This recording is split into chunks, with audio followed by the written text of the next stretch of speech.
I hope that you've never ever been bullied in your life, but the chances are you may well have been. And I've just had a big experience of it today. So I feel like the universe needs me to take something from this. So on my walk, I've just been trying to practice lots of gratitude, send lots of love and light to the person who's bullying me, and just be with, I wonder why I need to have this experience. Yeah, that bit, who knows. So I'm choosing to believe that it's some kind of view on the world that I need to have. So I thought I would share it with you. This is the point of this video. So what have I felt while being bullied? I felt vulnerable. I felt not heard, not listened to. Because it's adult on adult, I've tried to explain to the person who is bullying me at the moment how what they're saying makes me feel. So not what they're talking about and asking for or demanding, but the way that they are talking to me, the emotional impact it's having on me. But of course, they are someone who is very, very stuck in fight flight. So they don't seem to have any access to emotions or compassion or even the ability to hear anything emotional. They just have a one-way street way of communicating. That's very logical, very rational. But as I tried to explain, we're having two different kinds of conversations. I'm trying to have an emotions-based one, and they are having a logical, this is my right, you will do this, da da da da da.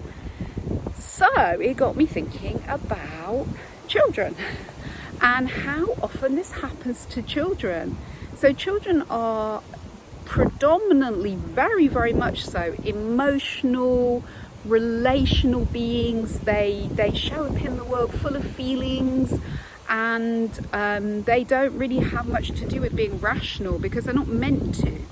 And it made me just I bet this is how it feels for children when they have some kind of emotional needs, and the adult is using a lot of logic and rational, and we need to understand this because blah blah blah. And you know, it nearly made me cry earlier when this was happening to me. I could just feel, I just could feel tears in my eyes, and yeah, that's not normal for me. I don't really cry, not because I think it's good or bad, I just don't.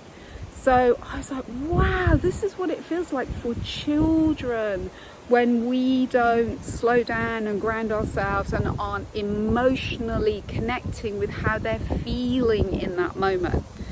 So I just thought I'd share that as a hot off the press insight into what it feels like to not be emotionally seen or heard, to have your emotional needs ignored, stomped all over, and yeah, just ignored really. So I hope that's helpful, particularly if you are present in the lives of children, but also you might want to take it into your adult to adult relationships as well. If you can feel yourself getting into that kind of hard, yes, you just need to understand this and I'm going to make sure you do energy, then take a flipping breath.